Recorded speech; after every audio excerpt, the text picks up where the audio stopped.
And we are back with your top 8 of the Elestrals Dallas Open 2025 Premier event. PurpleSnorlax, no slouch, still playing a really cool deck, that Apollo Winjin in the opener. Which we have that, and the 2 tsunamis. Wow, This so is we are going to see things get really big really quick. Oh, and that was the fastest Apollo cast I've ever seen. Julie just got to shake his head like, okay, I know where this is Yeah, going. we're getting started. We're 1, foretelling. 2. Oh, wow, 3 bangers. You kind of get to pick what you want here. If you think you have enough interaction in terms of back row runes, you can go ahead and take that Ambrosia. Regardless, he's going to set him up, and then down comes the Winjin. Here All right, we go. We're turn Winjin. 1, Tornadin. All right, you can see just one of the cards that we were talking about in Julian's hand, that Argo coming in. Mm-hmm. And he says, what are you going to call? Oh my god, you got it! Wow, what are the chances? It's like taking the Ambro here. Which, Or no, taking the shield, rather. Oh, okay. Okay, I was going to say against heal control. That's one of those things that it's like you're never going to out-heal the heal control. However, it will keep you in the game. And there is that Tornadin, and my favorite art, personally. It is a beautiful art. And yeah, turn 1 Tornadin is amazing. That opener of Apollo and Winjin, I am so excited to be seeing this. It's kind of weird. Tornadin doesn't have a fantastic search. Turn 1 into an empty board. You can grab, like, Gorgon's Shield PTA to hedge against any sort of eventuality. You can grab the limited removal spells, the Resting on Your Laurels, Earthquake, maybe one other individual card. You can grab action, like an Astrabbit for next turn, a Kothmel, and another Winjin. But importantly, it's going to give away a lot about PurpleSnorlax's hand. And while we have seen this Winjin deck pop off, I guess we should talk a little bit about the heal control build.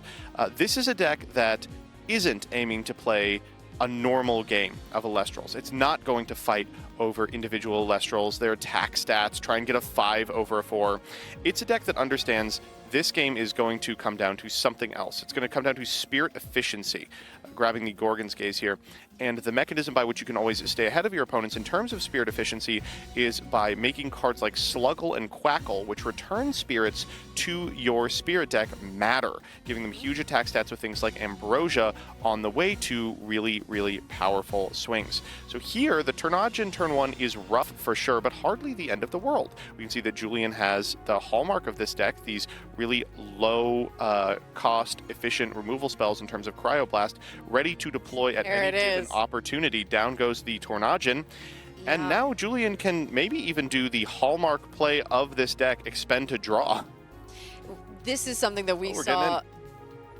We have seen a lot from it, although we do see Galaxy coming out, which being able to answer Cryoblast in that first turn after Tornadin comes out after such a powerful opener, that's devastating to PurpleSnorlax, who has already expended so much of their spirit deck here.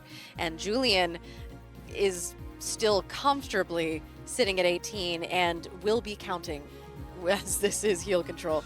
And here comes Elechick, going to be searching out another Apollo, I imagine. I don't know if we run a Zeus in this list. I don't know if there's room for that. There is. There it is. There is room for Zeus. Zeus here theoretically contests the Galaxy, but in practice, I think you're probably just going to run into the back row.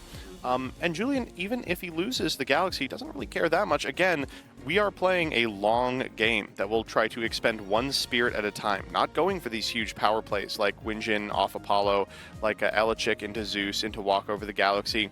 Totally okay to just take time. The payoff for that time is you get to play some extremely powerful blowout back row runes like Argo that enable you to cash in those spirits you've been banking. And we are already Argo gaming. We are off to the races. Julian deciding to value that Galaxy enough to do one of the biggest plays, honestly, in this deck. Yeah, so down comes the Argo. Argo is going to allow you to equip an artifact from your deck to an Elestral on board, only activatable on attack declaration. Thumbing through, and that Scythe of Demeter is going to be got. It's so funny. Scythe of Demeter is the artifact of choice for this deck, not because it increases the attack by a measurable amount, but because it heals a couple of spirits. You saw that we paid some Teratlus for that Argo, which means we're going to be able to recoup them as this Elechick goes down in the wake of the Galaxy. I do love Scythe of Demeter. It is one of those cards that I have been excited to see more play. Of course, you get to heal, as you mentioned, each turn. 1, normally 2 if you have Demeter enchanted. Ooh, but it's going to be met with a Gorgon's Gaze during battle step. We didn't know about the Gorgon's Gaze, so it's not that shocking. And as a result, Julian is going to lose the Galaxy. It's going to go back to a 2, up to a 4 from the Scythe, down to a 1 from the Zeus, and be run over by the Elechic. But again, this would be a blowout play versus any other deck. For Julian, well, it's just more business as usual. They're up 5 spirits. They can take a turn to expend to draw. You know, what's their opponent going to do? Hit them for another 1? You got it. And that is exactly what's happening here. That's a sweet rip, too. Yeah, we're going to be setting 1, passing back over to PurpleSnorlax, who I don't think I've ever seen 2 Divine Runes on field at the same time. They're just pals. They're hanging out in their pantheons. Back in the day, it was fun to play 2 Divine Runes of the same Divine. Oh, okay. This was before I knew what the rules were. We're going to go for Kaufmel here. Kaufmel, a fantastic Elestral to develop onto an empty board, threatens heal later in the game. We did mention you can't out-heal a heal deck, but you can try. At the same time, yeah, with Kaufmel and Ambrosia, Solar is, I think, the only other deck that can heal more than usual.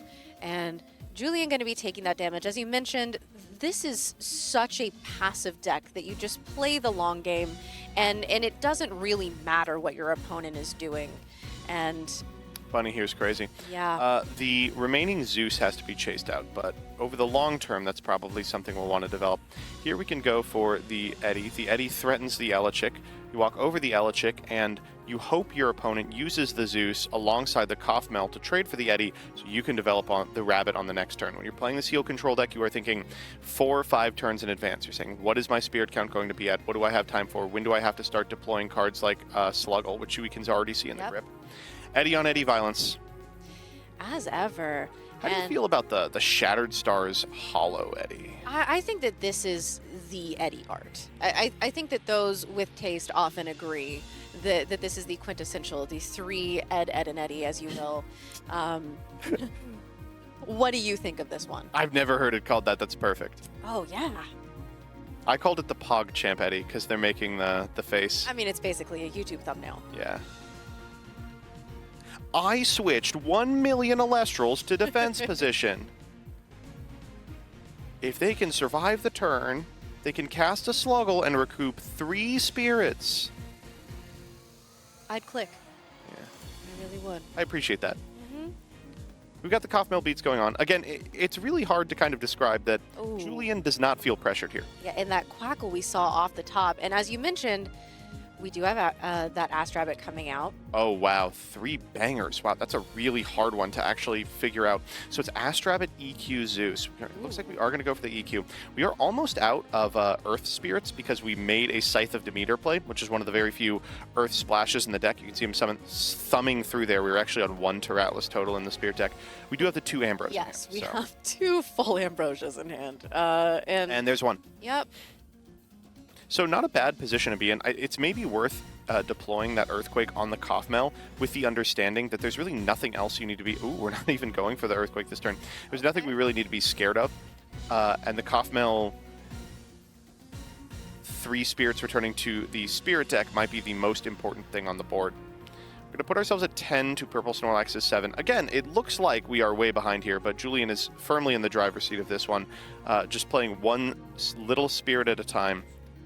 And as we have that hand information, as you said, we know that Julian really is in control and is playing multiple turns in advance and knows exactly, no matter what PurpleSnorlax does, there's very few things that you can do to make a heal control player have to shift their game plan.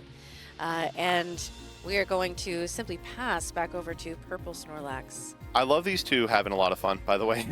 Julian is one of the most fun people in the community to play a game against. Just really loves Elestrals.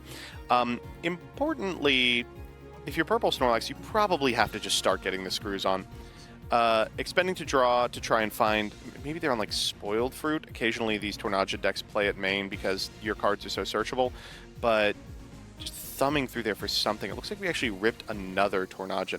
We're going to get through the Astrabbit. We're going to get direct. Julian's going to go down to 9. Still a 3-spirit differential between them and PurpleSnorlax. Nothing particularly threatening on PurpleSnorlax's side. A 4-attack Elestral walls the entire thing. Second Rabbit is exactly what you want to see. Yeah, the Rabbit is... Deploys that with the quickness. Yep. It's nice Zeus. It's so funny to see after PurpleSnorlax having one of the most insane turn ones. Third rabbit? No, it looks like we took a back row rune there. Yeah, that would make sense. But PurpleSnorlax starting so strong. Arresting. And now just kind of sitting here and doing their best. And it is neat that Julian has now seen the two one-ofs, the Earthquake and the Resting. So really is not worried about removal moving forward. This is a hard turn. You can theoretically play Resting. You can maybe get the Kothmel. You can get the Eddy. There's not a real reason to do so. You aren't threatened by either of those Elestrals. The only thing you'd be scared of is the Kothmel getting 3 spirits back. And cashing in is exactly what PurpleSnorlax is trying to do. Going for the Tornadgen we know is in the hand, and potentially expending an additional spirit in order to try and get something from the deck. So if you're Julian, you're happy about this because you want PurpleSnorlax expending additional spirits for the effects of their cards. But you're also sad because it could also be a Ambro. Although going to be met immediately with a poison-tipped arrow from Julian. So this Tornadgen, not long for this world, PurpleSnorlax did not opt to go for that effect. Yeah, I think correctly. Once you get to this point in the game, you kind of understand what they're up to. Julian is now finally down in spirit count after so many turns. We know that's not going to last particularly long. No, we have seen that hand, and it is not... Wow. And there's another Quackle off the top. So here is a great opportunity to fire that Resting on your laurels, get the last Elestral off the field. You can deploy an attack Quackle, get them down to 7 to your 7. Things are starting to turn. Yeah, and here comes that Resting. Everything PurpleSnorlax does, every Elestral that they cast, every Invoke rune that they fire out, it's going to cost them life. That's life that they are down relative to Julian. You're going to have to go for Gorgons here. It looks like they're thinking about it, and that would be big here. It's a PTA. Okay, so not going to be able to stop the heal. Unfortunately, being able to keep Julian at that 2 would have been huge. It would have, yeah. But here, PTA is just absolutely nothing. No. The Julian is probably excited because it translates into, instead of 1 point of damage taking off the Quackle, 2 as you pay it out. Making a little decision here if they want to keep PurpleSnorlax a little healthier and activate the Ambro, casting off the Quackle. Probably not. You're at 5. They're not going to dome you for 5 here. No. Might be worth saying, you go to 6. We'll see what happens. If it had been a Gorgon's Gaze and you had only been on 2, that would been have the been end of the game. time to fire, yeah. However, we are sitting very comfortably. Even with the Kothmel heal, even with the board being swung in PurpleSnorlax's favor the entire game, you look at Julian's hand and you can't help but favor him here. Although PurpleSnorlax does still have that Apollo, so there is a chance that we could... Getting a glimpse at his hand, it looks like a Hurricane, a Bunny, and an Ambro. So there is still a lot of Elestrals to be played. Yeah, the Ambrosia is big here, and Bunny could be huge. As I like this Apollo, trying to find some sort of action, another Kothmel, and then making a decision on Bunny based on this. If you want one of those cards right now, you can fire the Bunny. If you want to shuffle the deck, the Bunny is also really important. So if the cards suck, you can take the best one, fire the Bunny, and then get them moving. The curse of Apollo being that when you foretell, you lock yourself into those next cards, you know what's coming, and if it's not good, it is such a desperate situation. And Bunny is one of the only cards that does allow you to go and reset those top 3. And so you're right, that was such a safe time to be able to do that and make a decision from there. I think we've understood that the Winjin half of the deck is now done. Look at Julian thumb into the camera. Yeah, I see. Yeah. I see. We all get it. Mm-hmm. We're in here for the long haul. Yeah, we've been knowing about this, Julian. Thank you so much. And they did decide to fire that rabbit in attack, which is, probably safe here. No back row. Gonna need to start doing damage, but... this is a really hard call. It's PTA, Winjin, Ambro. You have the Ambro already. It might be worth taking Ambro with the understanding that, you are going to have to remain at 10 spirits for the remainder of the game if you want to be able to compare with the efficiency of Julian's deck. Hard call. I mean, these are hard calls all the way. The number one thing I like about this heal control deck is it knocks people off their blocks. They're like, I need to go as wide as possible, as hard as possible, as fast as possible. And it's like, no, you do kind of have to understand that they have a different win condition than you. That their win condition is to pay 1 to remove a 2-drop Elestral every turn for the next 6 turns before getting 15 spirits back that they were taking, and another Ambro off the top. Oh my goodness. incredible. And Quackle coming out. Incredible Quackle. Yeah, this makes a lot of sense here. And as we know, Julian also, I believe, still sitting on that Earthquake. I think the Earthquake was not the pick. I think they picked Zeus. Oh, that's right. That's right. And then there was the resting that they grabbed, which we can see. Back to 7. You want to keep this game state simple. If you're Julian, there's a possibility you just crash here. You say, you're going to be able to get 1 spirit on me. We are going to deploy the Zeus. It says with 3 there. It's time to make it happen. And we're going to Ambro as well. Yep. There's this is kind of a rough turn, if only because you put yourself in a position where like maybe Tsunami matters for the first time ever. But it matters on such a... The scale by which it matters is pretty low. Your opponent can't shield you here, because then you're just going to get 3 more spirits. I would love to see a shield on a Quackle. Yep, and there's that Tsunami. Although Julian probably, with that knowledge, loaded the Zeus up with 3 to give more opportunities, making sure that we flip that bunny to defense, as is the proper procedure there. Even casting the Tsunami is great for Julian. You don't have to worry about it anymore, and PurpleSnorlax now at 5. And Eddie's going to come out, do Eddie things. PogChamp, I moved a Quackle into a tackle. And PurpleSnorlax setting to, moving Bunny to attack also. And Quackle going to be going down here. Now, 1 Quackle going to be going down. We know we have another Quackle in hand. We have a Sluggle in hand. We have an Ambro in hand. Yeah, we are... Harmonia. That's a hard one. Yep. That is not what you really want to have. Usually you want to get that off the Argo, but... Not a great thing to draw. That's sort of this deck's Cedar Sword, you know? Yeah. You always have 1. Unlike Cedar Sword, though, Argo can cast from the hand, which is a cold comfort. And Julian's back up to 6. Just like that. Again, like, these are really small Elestrals. The Sluggle will likely go down after this, but who cares, you know? Julian certainly does not. Extending the board, rather, is going to cost you spirits. Spirits you're not going to have relative to Julian. Going to try over the Eddie here. I love this. Recognizing the bunny is not the threat. That re-enchanting the bunny is no big deal, because that's another spirit you don't have to worry about. Exactly. And PurpleSnorlax is also just letting the Eddie go down, which I think Another Kaufmel. Man, look at Julian. One of the very few scenarios where it sure looks like they might be in a pickle relative to the stat count. Taking another one, going to 5 to PurpleSnorlax's 4. If we can get the Kaufmel off the field without any trouble, should be fine. We're just counting up Elestrals now for the purposes of expending, maybe trying to bluff a Morley. Hey, you know what? It could be lurking. You never know. All right, 5 here. The boy math in this deck is not terrible, but it's not great.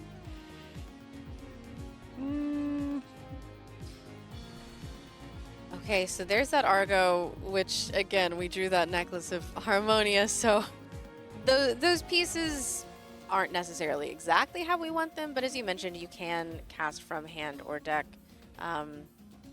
It seems like we are having a judge call on something here, possibly. Yeah. Yep.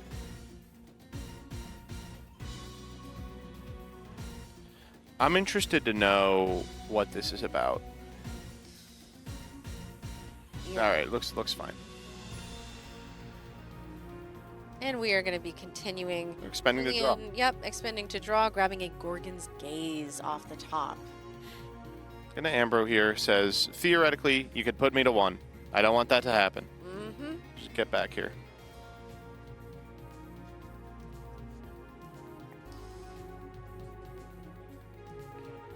Going to be grabbing 1 Thunder.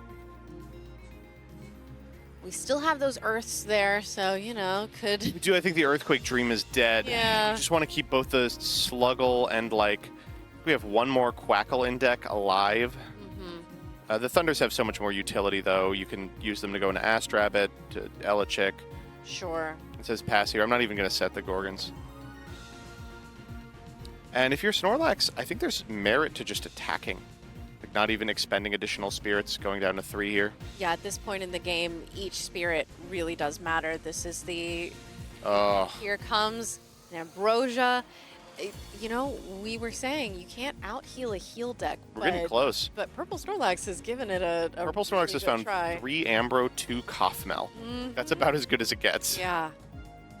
Yeah, this Julian, unfortunately, while having for most of this game been really in control, as you mentioned, playing multiple turns ahead, it seems like we are now a lot closer than we had been thinking we were. Yeah, it looks like we are just out of Elestrals. Like a Sluggle off the top to pair with the Argo already in our hand. Yeah, and re-enchanting the Rabbit sounds just about right. You know, from 5, you don't really want to... You just want to find an Elestral you can ascend over the Kothmel next turn for. Sure. Yeah, a threat that these little guys that we know the heal control list runs without the Argo, which we do know we have that live at some point if Julian opts to do so, really struggle against bigger bodies. All right, 3 here. We're taking what we just recouped off the Ambro. For turn, is it a guy? I saw like a... Oh, that's a guy. That is an Elechick. Try for the effect here. This probably eats a Gorgons, yeah. But again, if you're Julian, you're happy with this, is what I would say if you didn't just scoop. Ooh, okay. So game 1 goes to PurpleSnorlax. I guess Julian will be going first. I know that some heal lists like to go second. Yeah. But I think that in this kind of situation, that you would still opt to go first. Early on, you want to either develop a Rabbit or expend a draw so that you get spirits in rotation for something like a Quackle or a Sluggle to suck back up. That was 3 bangers off the top, by the way. That was a hard one. I saw the Laurels. We're going to grab the Argo here. Set the Argo. The Scythe in hand is kind of frustrating, but again, remember, Argo can set from hand. That's just one slot that could have been, I don't know, a Quackle. Yeah. That isn't. And PurpleSnorlax going to be going here, and I see Galaxy in hand. Yeah. Yep. Eddie, there we go. That's probably what's coming here. Would have to imagine it's Edward. That is exactly what they're doing, moving that Ass Rabbit into attack. And I don't know if Julian is going to be as aggressive with this Argo as they were in the last game, because that was, I think, like a turn 2. Oh yeah, we are, baby. Okay. Crazy nonverbals there. It was like looking up, kind of daring him to attack, like, hey, let's go. I have to get the necklace here, unfortunately. The Scythe of Demeter does not do it. So we're going to have to find a way to out our own Necklace of Harmonia. Not super difficult in this deck. But this necklace and this Argo are a great way to get a bunch of spirits into the underworld, by which we can turn on our Quackles, our Sluggles. And you can see us going mainly for Leviathans and Zaptors just to do that. And Necklace of Harmonia being one of those pieces that it's just, it feels so good to be able to say, oh, and actually, now I can't draw Necklace of Harmonia. That is, yes. Re-enchanting Rabbit said, I'm going for it. Shield, Elechick, Galaxy. Ooh, Okay. probably the Elechick, but what do I know? Yep, Well, that's the pick. Looks like we don't have a wonderful way to out the No. Necklace of Harmonia. We will hit for 2. yeah, Julian taking as much advantage of that as possible with the re-enchant of the Rabbit. And, I mean, hitting for 2 isn't the worst thing here, and now burning those 2 spirits at the end of the turn because of that necklace. As you mentioned, we're primarily seeing those water and thunder spirits because of the Quackle and Sluggle. But Julian already looking pretty low on spirits after a really expensive few turns. Well, that is true. But it's also not that big of a deal. If anything can heal the back, it's going to be this deck. Going for Apollo here, we find nothing. Although 3 bangers. I wonder how we rearrange those. Winjin here would be pretty killer, like Winjin grab, resting on your laurels, outs the entire board at present. And speaking that of, seems like exactly what's going to be happening here. actually, does it? This is kind of weird. You go Winjin, call resting, grab resting, and then afterwards you have to ascend into Tornagin, which puts you at 3 to Julian's 4. So you may neglect to ascend. No, we're going to take it. Says, that's fine, no big deal. I'll find a use for the resting. Don't worry. Yeah, this is, as you mentioned, really a perfect situation for that resting. I think most of the time the solar player is going to be the one with the most spirits on board, but not impossible. We saw multiple opportunities last game, and that's a very scary card to hold on to. Yeah, this is kind of a great position for Julian, too, because PurpleSnorlax, by virtue of Julian protecting the rabbit and going down to 12, feels comfortable expending all their spirits. And you do have to kind of seed your opponent into putting a whole bunch of stuff on the field, saying, oh, okay, I forgot that we're playing Heal Stall. We're playing normal Elestrals now. Ooh, and the Gorgons is going to be added. That's a rough one. That Earthquake is looking pretty tasty. It was, yeah. Huh?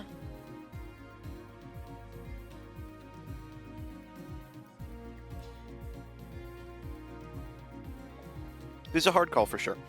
You probably take this attack. We know, of course, that it's a shield set. You probably take it just because there's so many ways in which you can get so deliriously punished for keeping this Tornadon on field. Mm-hmm. And Julian is also incentivized to get rid of that necklace. It's stuck around for now 2 turns, and while powerful, it's one of those that because it burns you every single turn. Ooh, wow. Wait, letting it happen here. Yeah. I think that there were... know something we don't. Well, there were benefits to both, but... Necklace now gone, we're free to fire off like a Resting or an Earthquake. Yeah. Nice Eddie. Or a Lavalith. How about that? That's going to be a Lavalith right now. And that's exactly what Julian knew was about to happen. And we see a Gorgon's get out the Gorgons. Gaze. Yep. Put Snorlax to 10. You can actually see our entire hand is outs to Tornadon. There's one right there. Mm-hmm. Cryoblast on the Tornadon. That's devastating. Both times that miserable. we have seen Tornadon, it has immediately been answered by a Cryoblast. That's kind of why it's great that it immediately gets a little bit of advantage, because otherwise it would not be playable. And now you've got a big Lavalith on your side of the field. Your opponent doesn't have the ability to Tornadon a second time without going to like 4. Yeah, so Julian probably feeling great about this board state because... Yeah, the play you can goad them into is this one. They go Apollo, look at the top 3. Whiff, of course, there's very few hits in this deck. But now and at Resolution, we Resting. Yeah, make that Resting live. But we're talking about PurpleSnorlax with like a 4-card hand, all reactive, versus Julian with like a 6-card hand, all heal spells. Yeah, and right now, being tied in spirits, there is definitely a favor for Julian. Yeah. Counting up here. Or the Cough Mill comes down again. Cough Mill. Oh, Cough Mill's been such a problem for Julian this set. Mm-hmm. PurpleSnorlax not giving up on the dream to out-heal the heal stall. And going to be simply attacking for 1, which... is not something that we get to see Cough Mill do all that much, so you know what, good for her. All right, we're going for the Yellow Chick here. This is a really fantastic Gorgons. Looks like PurpleSnorlax isn't going to take it. Go ahead and grab the Zeus. We're getting really low. The only scenario in which I could see things going really badly for Julian is if they get into a position where they accidentally leave themselves open for a turn. Thumbing around those Ambrose said, I would like to draw them at different times, please. Calling to them as you see them, yes. And that beautiful statue art Zeus. I like Statue Zeus is one of my favorites. It's unfortunate I like every Zeus art but base. We are going to try and get over it. We do get over it. Unfortunately, that is going to trigger Cough Mill, put PurpleSnorlax back to 11, I believe. 10 or 11. It is going to be, yep, 11. And Julian, as you said, still pretty comfortable here, although Lumaru coming out properly enchanted. We love to see it. Lumaru's frustrating, but hardly the end of the world. No, it really depends on these mills. Shielding although here. The shield is fair. The 2 set now for PurpleSnorlax, we know one of them is that Gorgon's Gaze. Mm-hmm. I don't know if we saw the other one. I don't think we know one is Gorgons. I think it's been used. EQ. All right, time to start firing off the Sluggles. If we have a Gorgons, we'll see her right now. Would have to be the new set. Talking through it for... Spoiled fruit. Out of the board. That wow. is exactly what we were There's talking a hand about. coming up. He says, well, what am I supposed to do about that?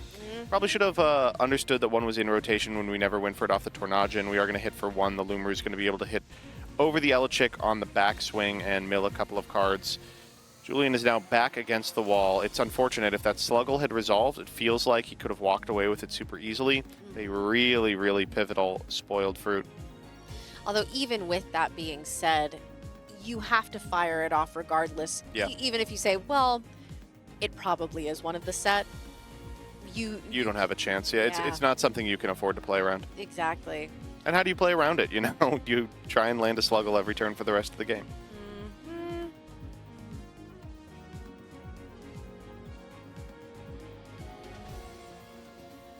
And PurpleSnorlax bringing that Lumaru back out. Again, properly enchanted. Going to be able to swing right over that Elechick, and we're going to see this mill happen. A Boombat, Shield, Not so bad. Galaxy. Not so bad. Okay. We didn't want to see any of those heal Sluggles, spells. Quackles, Ambrose. Those are the valuable cards. And honestly, if it gets us into one of those, it is the resting on your laurels, actually, that we see. And here comes Eddie, immediately met with, oh, that was a tsunami that I saw. And Eddie is going to be poisoned PTA is to arrow. interesting. You can Zeus here to still try and clear the Lumaru, but it puts you down to 2. You'll go to 1 as PurpleSnorlax gets to attack on their turn. Puts you dead to a significant amount of back row runes. Shields, Gorgons.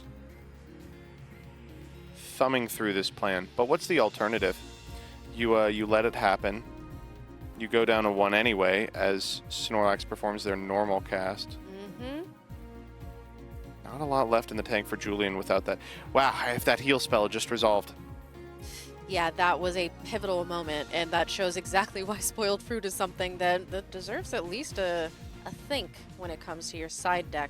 So roughest part of this one is we are now unable to Quackle or Sluggle. The remaining 2 spirits are Terratluses. They're going to pay out the Eddy. The scariest part of this one is maybe there was an argument to deploy the Scythe of Demeter, bring it to a 3, and go 2 for 1 on Terratluses, keeping the Thunder Spirit in Spirit deck for top deck Quackle. I mean, there's so little that gets Julian out of this position. Yeah, that Galaxy coming down, we still have a back row, which we know is Tsunami. Yeah. So, yeah, this is really tough. I mean, Julian got that resting on your laurels, but that's not live right now. Nope.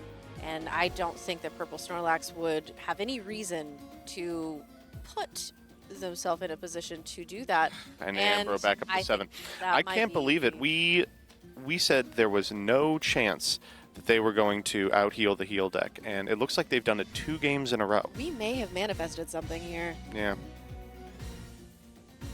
It's very interesting to have seen all of the different iterations of this solar list with the Draco Ray for a bit and all of these things where it's like it does actually focus a lot on heal. And Found 2 Cough Mells off the top of that Apollo as well. I think that's probably game there. Yeah, it would have to be an unbelievable sequence of draws here, and it starts with an Ambro off the top. Julian saying something here. Here it is. Zeus. Earthquake of the Galaxy, put myself to 0. Go. Just have to hope they don't have it. And they we know they do. Oh, wow. And a miserable game for Julian after such a dominant performance throughout Swiss, but an unbelievable win for PurpleSnorlax. This Winjin deck, I'm so excited to see it in not only top cut, but top 4 now, semifinals. Solar believers are celebrating right now. And we are back with this winner's interview. I am here with Renee, aka PurpleSnorlax. How are you feeling about top 4 right now? Pretty good. Definitely didn't expect to get this far. Played it out, the end of yesterday, kept winning, so showed up. Deck's working out. We brewed it Friday night, last of it, so I'm glad it's working out. It's amazing. We were the entire match saying over and over, you can't out-heal the heal control. And yet you managed to do that, seeing, I believe, most of your calf mel, all of those ambrosias. How is that feeling, being able to keep that momentum ahead of such a formidable heal deck? Feels good. Yeah, so funny story, we actually didn't want to test against heal on Friday. Yeah. So we overcorrected for it. So I got really lucky that I ran into it in the top. But yeah, I'm surprised it worked out because we definitely didn't go in with a plan other than let's put in spoiled fruit and put in a lot of healing and see where it ends up. Sure. Is solar an element that you've been rooting for a while? We were talking about how in Daybreak it was kind of, we don't know where it's going to go, and it's really found an identity just recently in the last few tournaments. Yeah, no, for sure. In Daybreak, I wanted to play it a lot and never really worked out. Yeah. And all of Moonrise, I was playing Lunar. And then when we found a list with Tornadian that started working, I was really excited to finally get into Solar and been playing it ever since. I have to ask, the spoiled fruit, was that an addition from the side deck, or is that some, okay. No, definitely side deck, Yeah. We talked about maining one Sure. just to get people's ambrosias and throw their head off, but you know we talked ourselves out of it, made a good play and put it on our side. How have your Tornadian predictions been this run? So actually insane. Yeah? I will say I've hit about 5 blind ones and That's incredible. 2 were turn 1. So I can Wow. I can definitely say I probably made it this far just because I got a little lucky, but I'll take it. That's incredible. And how often have you been having your Tornadian immediately be met with the Cryoblast? We saw that both times. Yeah, pretty much most games after Yeah. 3-0, once people are good enough to side Cryoblast, you're gonna see it. Yeah, it hurts. I mean, fortunately, though, you were able to play so calm and collected and really just keep your head, even at these times when it's like, it seems like we maybe have a slow board state, not much going on, playing a bit passively, and yet you were able to get there in the end. Yeah. Honestly, shouts out to my opponent. We were talking the whole time. He definitely chilled me out a little bit. I think us just kind of going back and forth, even just keeping spirit counts together and stuff, it helps me not, freak out as much, not get in my head. Well, Definitely keep my head on the game. Well, it was so clear you were just locked in on it, and I'm sure that there has been so much practice that went into it, and just the comfort with the deck really showed.